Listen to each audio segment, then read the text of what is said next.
بسم اللہ الرحمن الرحیم والحمد للہ رب العالمین والصلاة والسلام علی خاتم النبیین وعلی آلہ وصحبہ اجمعین، اما بعد۔ ہم آپ کے پاس احکام دین کا پروگرام لے کر حاضر ہیں۔ آپ کے سوالوں کے جواب کتاب و سنت کی روشنی میں پیش کرنا چاہتے ہیں۔ آج کا پہلا سوال ہے کہ اگر کسی انسان کے دل میں یہ وسوسہ پیدا ہوتا ہے، خاص طور سے توحید اور ایمان کے بارے میں، کہ اللہ ہے نہیں ہے، اس پر ایمان لانا چاہیے نہیں ایمان لانا چاہیے،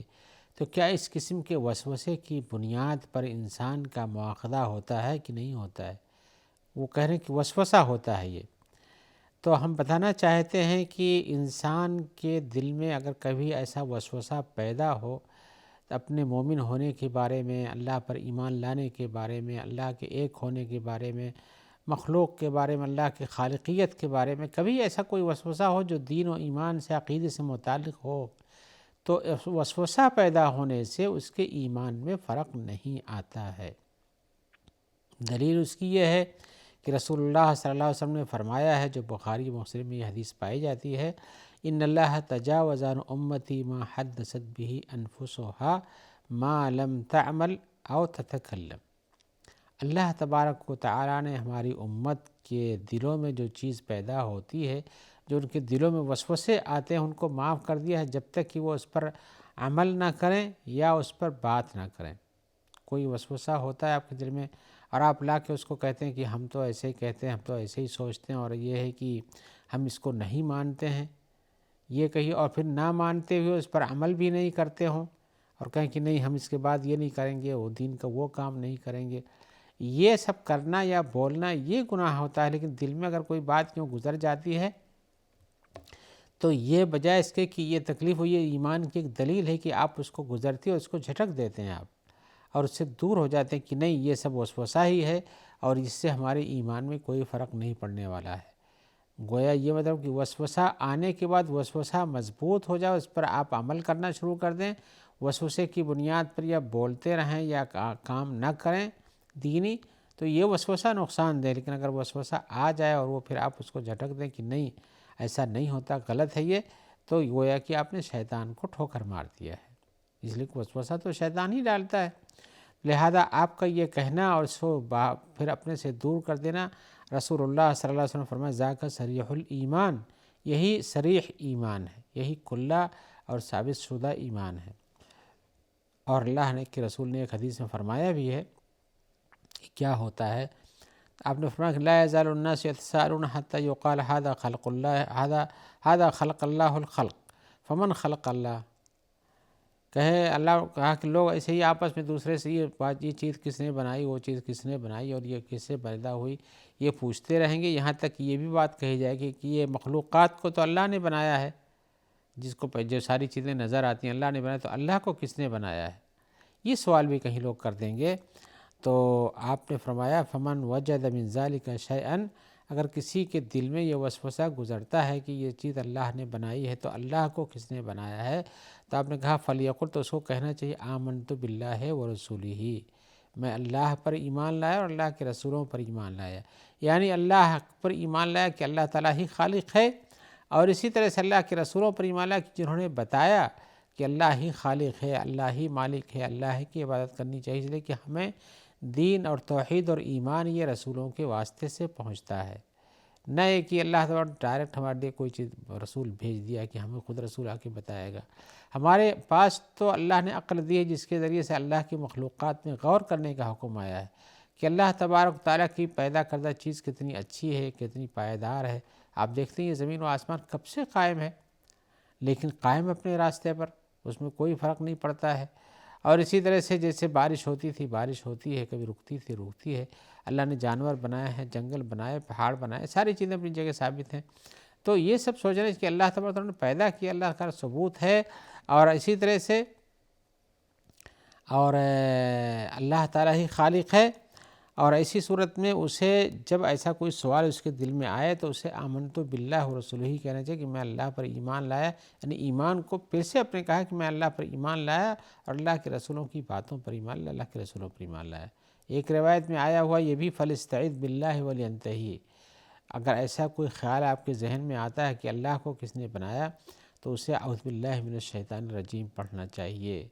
اور پھر اس قسم کے خیالات سے باز آ جانا چاہیے۔ حدیث کا یہ بھی حکم آیا ہوا ہے۔ لہذا اگر کوئی ایمان اور توحید کے بارے میں، اللہ کے بارے میں کوئی ایسا وسوسہ اس کے دل میں ہوتا ہے جو دیکھتا ہے کہ ایسا کچھ نہیں ہے، ایسا ہم نہیں پاتے ہیں، تو اسے اللہ تعالیٰ کی وحدانیت پر ایمان رکھنا چاہیے، اللہ کے خالق ہونے پر ایمان رکھنا چاہیے،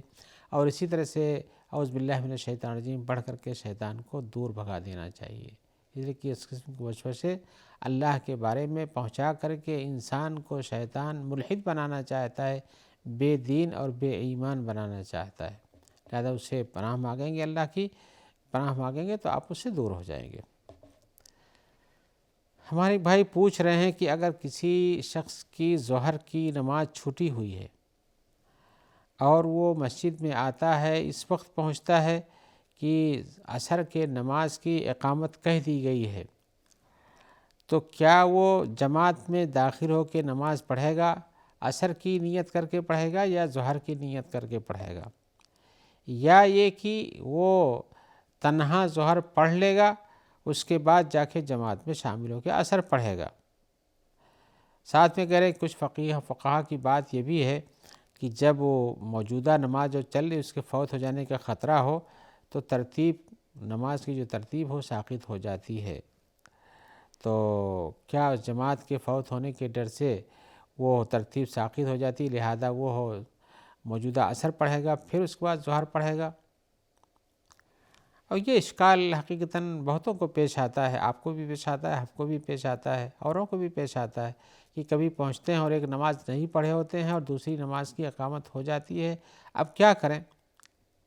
اس نماز کے ساتھ امام جماعت کے ساتھ حاضر ہو کے پڑھیں، یا کہ پہلے والی نماز جس کے پہلے فرض تھی اس کو پڑھ لیں جو چھوٹ گئی ہم سے، کیا کریں؟ تو جواب میں کہتے ہیں کہ ہم بتانا چاہتے ہیں جیسا کہ علماء کا فتویٰ ہے کہ مشروع یہ ہے کہ آپ جماعت کے ساتھ نماز پڑھیں۔ علماء کا فتویٰ یہ ہے کہ مشروع کہ آپ جماعت کے ساتھ نماز پڑھیں، اور نیت آپ کی جو نماز چھوٹ گئی تھی یعنی ابھی ظہر کی نیت سے پڑھیں، جماعت میں رہیں ظہر کی نیت سے پڑھیں، جبکہ امام عصر کی نیت سے پڑھتا ہے۔ یہ الگ بات ہے کہ کچھ فقہا نے کہا کہ نیت امام کے ساتھ فرق نہیں ہونا چاہیے، اور وہ فرض پڑھتا ہے تو فرض کی نیت ہونی چاہیے پڑھنے کی، اور اگر نفل پڑھتا ہے تو نفل کی نیت ہونی چاہیے، اختلاف نیت سے نماز باطل ہو جاتی ہے۔ لیکن کچھ فقہا کہتے ہیں کہ نہیں، ایسا نہیں ہے، بلکہ صحابہ رسول اللہ کے زمانے میں آپ ساتھ نماز پڑھتے تھے، اور پڑھنے کے جا کے بعد اپنی قوم کو بھی وہی نماز پڑھاتے تھے جو پڑھ چکے ہوتے تھے۔ ظاہر بات ہے کہ رسول اللہ صلی اللہ علیہ وسلم کے ساتھ پڑھی ہوئی نماز وہی ان کی فرض نماز جماعت کے ساتھ ادا کر چکے تھے رسول کے پیچھے صلی اللہ علیہ وسلم، تو اس کو افضل ماننا چاہیے، اور افضل ہے بھی۔ اس کے بعد اپنی قوم کو جو جماعت جا کے امامت کر دیتے تھے تو وہ امامت نفلی طور پر ان کی ہوتی تھی، اس لیے کہ وہی نماز دو بار فرض کر کے تو نہیں پڑھی جا سکتی ہے، تو ایک نفلی پڑھاتے تھے اور اس کے قوم کے لوگ پیچھے ان کی جماعت فرض پڑھتے تھے۔ تو یہ اختلافی نیت سے فرض اور نفل کے نماز کے بطلان کا حکم تو نہیں لگایا جا سکتا ہے، لہذا اس سے بھی امام کے پیچھے اگر وہ 4 رکعت کی نماز پڑھ رہا ہے یا 2 رکعت کی نماز پڑھ رہا ہے اور آپ اس کے پیچھے اپنی چھوٹی ہوئی نماز پڑھتے ہیں، تو آپ کا اس طرح پڑھنا درست ہے کہ اس امام کی نیت کچھ اور نماز کی ہے، آپ کے پیچھے کی نیت کچھ اور کی ہے، جیسے کہ حضرت معاذ کی نماز سے اس کا ثبوت ملتا ہے۔ اور رسول اللہ صلی اللہ علیہ وسلم نے وہاں یہ نہیں کہا صحابہ کرام سے کہ معاذ سے کہ تم نماز نہیں پڑھاؤ، بلکہ ان کو جو حکم دیا تھا ذرا مختصر پڑھاؤ، اس لیے کہ وہ جاتے تھے عشاء کے پڑھ کر کے عشاء کے بعد پہنچتے تھے، پھر ان کی قوم کے لوگ انتظار کرتے تھے، کام کاج کر کے محنت مزدوری کر کے لوٹے ہوتے تھے، اور یہ پڑھانے لگتے تھے تو بہت لمبی لمبی صورتیں پڑھنا شروع کر دیتے تھے۔ اس کی بنیاد پر ایک صحابی نے اعتراض کیا، اور اعتراض ہی نہیں کیا بلکہ جماعت چھوڑ کے الگ نماز پڑھ کے گھر چلا گیا۔ لوگوں نے جا کے شکایت کی، لیکن اس آدمی نے جس نے نماز چھوڑ دی تو اس سے بھی تکلیف تھی کہ ایسا ہم نے کیا، اچھی بات نہیں ہے، تو ان لوگوں سے پہلے وہ پہنچا اور کہا کہ ایسے ایسے ہوا کہ ہم دن بھر تو محنت و مزدوری کرتے ہیں اور شام کو گھر آتے ہیں، اور جب وہ ہمارے سونے کا وقت قریب ہوتا ہے، عشاء کی نماز ہوتی ہے، تو ہم معاذ کے پیچھے نماز پڑھنے جاتے ہیں، اور معاذ ہیں کہ بہت لمبی لمبی صورتیں پڑھتے ہیں، تو ہم اس کو برداشت نہیں کر پاتے، نیند آ جاتی، تو بھاگ گیا میں نے تو بہت بڑی غلطی کی ہے۔ تو حضرت معاذ جب پہنچے تو معاذ کو رسول اللہ صلی اللہ علیہ وسلم کا بتایا کہ بھائی اتنی شکایت مت کرو، بلکہ حقیقت یہ ہے کہ تمہیں چھوٹی چھوٹی صورتیں پڑھنا چاہیے۔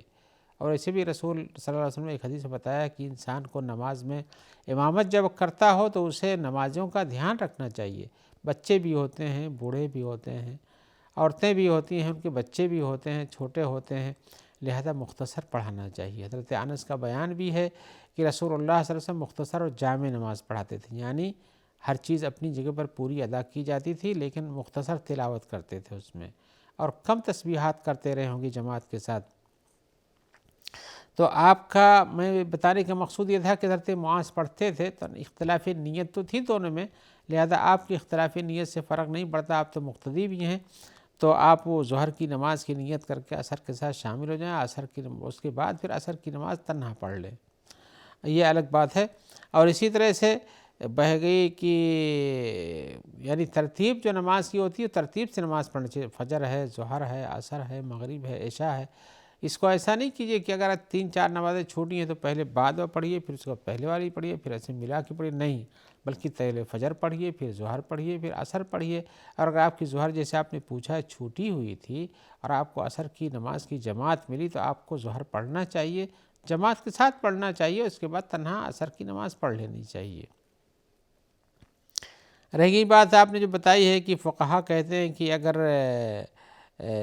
موجودہ نماز کی وقت کا موجودہ نماز کے یعنی جس کا وقت چل رہا ہے اس کے فوت ہونے کا خطرہ ہو تو ترتیب ساقط ہو جاتی۔ مثال کے طور پر کوئی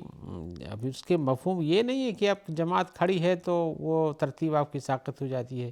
بلکہ موجودہ نماز جو آپ پڑھنا چاہتے ہیں اس کا بھی وقت ختم ہو کے نکلنا چاہتا ہے، اگر آپ پہلے اس کو پڑھیں گے اور اس کے بعد جو نماز کا وقت ابھی اخیر میں ہے وہ بھی چھوٹ جائے گی اور اس کا بھی وقت نکل جائے گا، یہ مسئلہ ہے۔ مثال کے وقت نکلنے کی مثال تو ظہر فجر کی نماز کے ساتھ دی جاتی ہے، مثال دی جا سکتی ہے، یا عصر کی نماز کے ساتھ دی جا سکتی ہے کہ آپ پڑھیں اور سورج غروب ہونے قریب ہو چکا ہے، آپ پڑھنا شروع کریں گے تو عصر ظہر وہ مغرب کی نماز تو وہاں اس کا ٹائم لمبا ہوتا ہے، لیکن فجر کی نماز کی مثال درست ہے کہ فجر کی نماز کے لیے آپ کا جو ٹائم بچا ہوا ہے وہ یہ کہ سورج نکلنے میں 1-2 منٹ باقی ہے، اور آپ عشاء کی نماز پڑھیں گے تو اس کے بعد جب وہ سورج نکل جائے گا تو یہ عصر ظہر فجر کا وقت بھی نکل جائے گا۔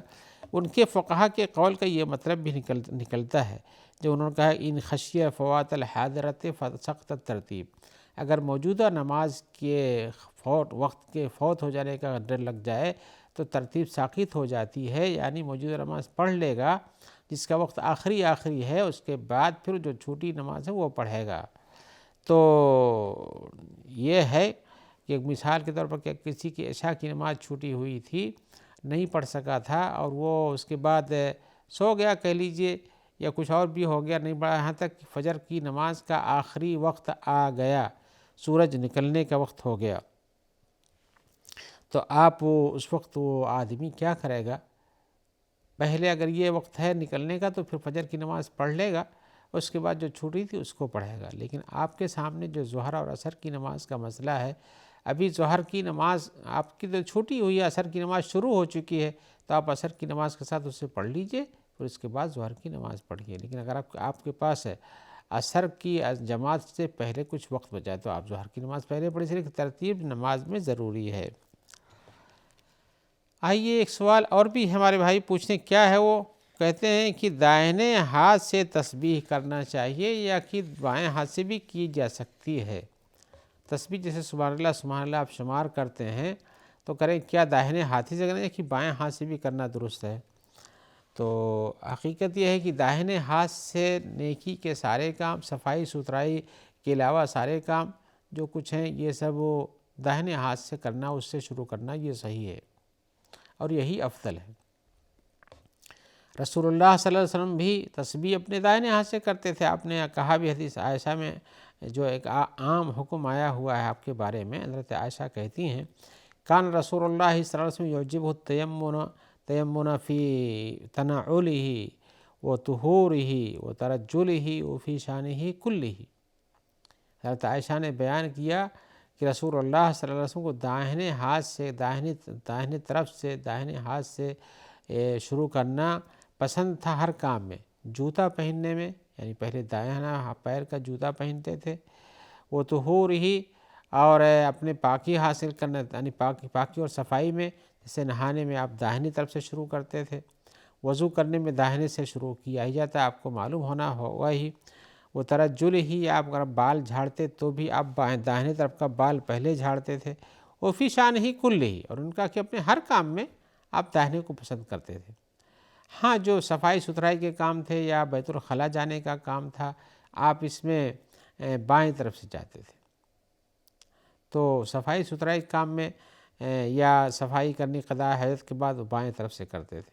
ناک کی صفائی کرنی بائیں سے کرتے تھے۔ تو گویا کہ آپ کو داہنا کام اچھے کاموں کے لیے پسند تھا داہنی طرف سے، تو آپ کا تسبیح کرنا بھی ایک اچھا کام ہے،